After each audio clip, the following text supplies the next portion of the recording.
অবশেষে উন্নত চিকিৎসার জন্য মঙ্গলবার রাতে লন্ডনের উদ্দেশ্যে যাত্রা করেছেন বিএনপির চেয়ারপারসন খালেদা জিয়া। লন্ডন পৌঁছে লন্ডন ক্লিনিকে ভর্তি হবেন তিনি। খালেদা জিয়ার সফর সঙ্গী হয়েছেন তার গৃহকর্মী ফাতেমা বেগমও। জানা যায়, গুলশানে বিএনপির চেয়ারপারসন বেগম খালেদা জিয়ার আবাসস্থল ফিরোজায় থাকছেন 2010 সাল থেকে। প্রায় 14 বছরের বেশি সময় ধরে ভোলার বাসিন্দা ফাতেমা খালেদা জিয়ার গৃহ পরিচারিকা হিসেবে কাজ করছেন। বিএনপির চেয়ারপারসনের ব্যক্তিগত কর্মকর্তারা জানিয়েছেন, দলীয় চেয়ারপারসনের প্রতি ফাতেমার মমত্ববোধ প্রবল। সব সময় পাশে থাকা, চেয়ারপারসনকে প্রয়োজনীয় বিষয়গুলো মনে করিয়ে দেয়া সহ সব কাজই ফাতেমা করে থাকেন। দীর্ঘদিন ধরে দলীয় চেয়ারপারসনের এই কাজগুলো সঠিকভাবে করার কারণে খালেদা জিয়া এখন তার কাজগুলোর ব্যাপারে ফাতেমার উপর নির্ভর করেন। এ কারণে দৈনন্দিন কাজে সহযোগিতার জন্য তিনি ফাতেমাকে সঙ্গে রাখার জন্য আবেদন করেছেন।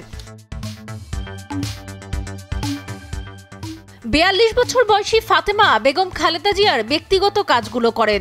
দেশের ভেতর তো বটেই, দেশের বাইরেও খালেদা জিয়ার সঙ্গে থাকেন তিনি।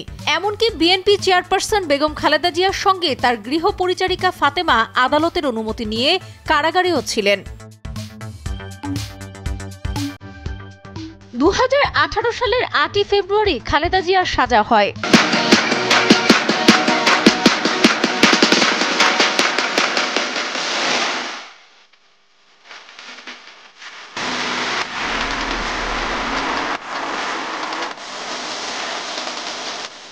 এরপর থেকেই তার সঙ্গে স্বেচ্ছায় কেন্দ্রীয় কারাগারে প্রায় 25 মাস ছিলেন ফাতেমা বেগম।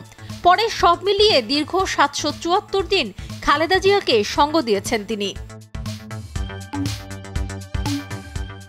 2013 সালের 29 ডিসেম্বর যখন গুলশানের কার্যালয় থেকে খালেদা জিয়াকে বের হতে দেওয়া হচ্ছিল না, ওই সময় বিএনপির চেয়ারপারসনের পেছনে পতাকা হাতে দাঁড়ানো ফাতেমাকে নিয়ে অনেকেই কৌতূহল দেখান। খালেদা জিয়া অবরুদ্ধ থাকার সময় গুলশান কার্যালয়ে ফাতেমার সঙ্গে কোনো সাংবাদিকের কথাও হয়েছে।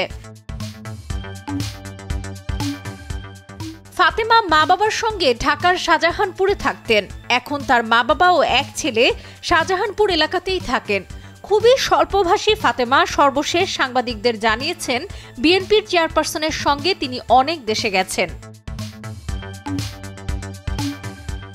খালেদা জিয়ার সফর সঙ্গী হিসেবে যাচ্ছেন মেডিকেল বোর্ডের সদস্য, দলীয় নেতা, ব্যক্তিগত কর্মকর্তা, স্টাফ সহ 15 জনের অধিক ব্যক্তি।